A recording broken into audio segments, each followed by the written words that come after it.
Holy Spirit, you're welcome. Would you come and move upon this place?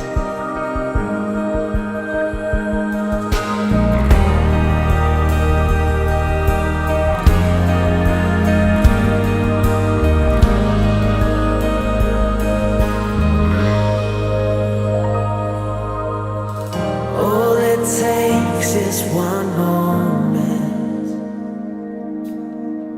and just one touch from you.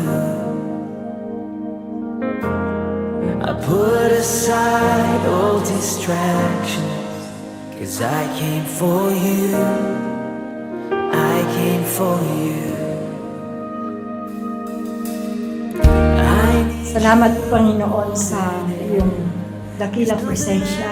Tunay nga pong napakarami mo himala at pagpapala sa aming buhay. Ang kami po'y magising sa araw-araw ay napakalaking biyaya po. Ang iyo pong pagpapagaling sa amin, ang lakas ng katawan po, at ang makatanggap po ng iyong mga salita ay isa pong pagpapala. Isa po sa napakalaking biyayang pinagkakaloob sa amin yung nakakaraos po kami sa pang-araw-araw naming buhay.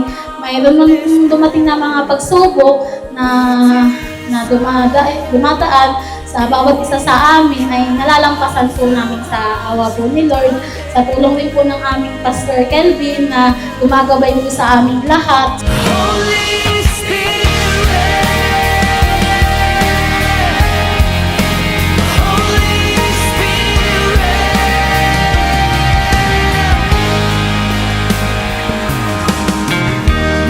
Panginoon, hindi ko kayang baguhin ang puso ng tao, pero kaya mo. Gamitin mo ako bilang daluyan ng iyong salita. Hayaan mo na ang magandang salita mo, Panginoon, ang patuloy na kumilos sa buhay ng bawat isa. Ang Espiritu mo, ang siyang kumilos, pumasok sa pinakamatabang bahagi ng aming puso, sa pangalan ni Jesus. Amen. I came for you. I came for you. Holy Spirit. Ang pinaka-reason ng ating pong selebrasyon, wala pong iba kundi ang ating Panginoong Jesus. Ngayong araw po na ito, hindi lang po ito ordinaryong pagtitipon. Hindi lang po ito basta anniversary. Ito po ay patotoo na dahil po sa Kanya, nagkasama-sama po tayo. Send your fire.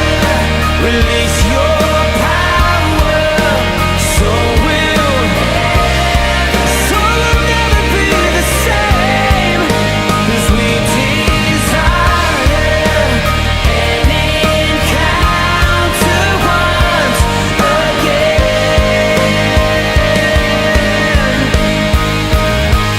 We make way. Tatandaan niyo po, wala na pong makakapigil sa pagbabahagi ng salita ng Diyos. Palapakan na po natin si Lord, di ba? Nung ang ating Panginoong Jesus ay umakyat na at umupo na sa kanan ng trono ng Diyos Ama at bumaba ng kanyang banal na spirito, siya na po yung katukatulong natin. Alam niyo po ba, dahil hindi po ikinahihiyan ni Pablo ang salita ng Diyos, si Pablo po nagpapalayas ng demonyo. Tanungin niyo ako, Pastor, nakapagpalayas ka na ba ng demonyo? Kaya po kayo nandito sapagkat lumayas na yung demonyo sa buhay niyo. Para po sa kalaman po ng lahat, ang Healing Arts Community po ay nagkakaroon ng feeding program monthly at saka po pamimigay ng bigas sa mga palo. At kung kayo po ay merong hanap buhay, pwede ko po kayong tulungan at mapalago ang inyong mga negosyo. O palakpakan po natin sa Lord, pwede po nating pagtulungan. Lord, let your spirit move. Have your way in this place, oh God. Lord, we have come for you.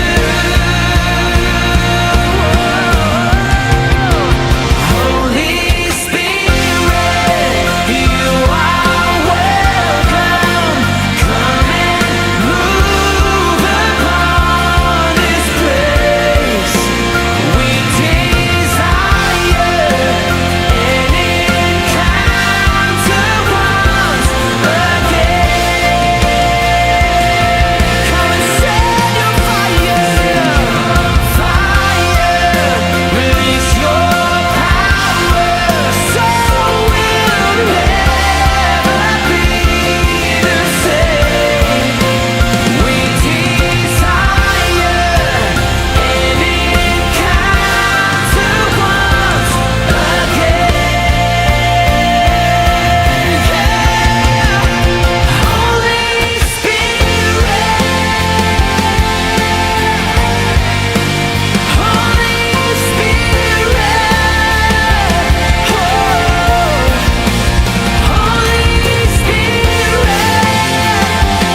Dakilang Diyos, patawad po sa aking mga nagawang kasalanan simula nung ako'y bata pa hanggang sa kasalukuyan.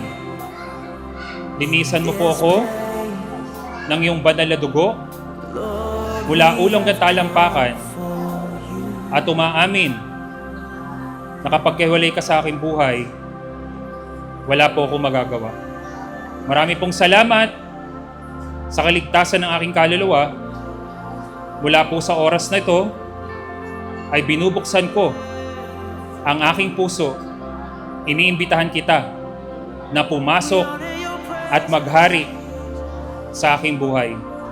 Naniniwala po ako na ikaw po ay namatay, inilibing, at muling nabuhay. Salamat po sa kaligtasan ng aking kaluluwa. Sa pangalan ni Jesus, Amen. Ayan. Palapakan po natin sa Lord. We love you, Jesus! Happy first anniversary!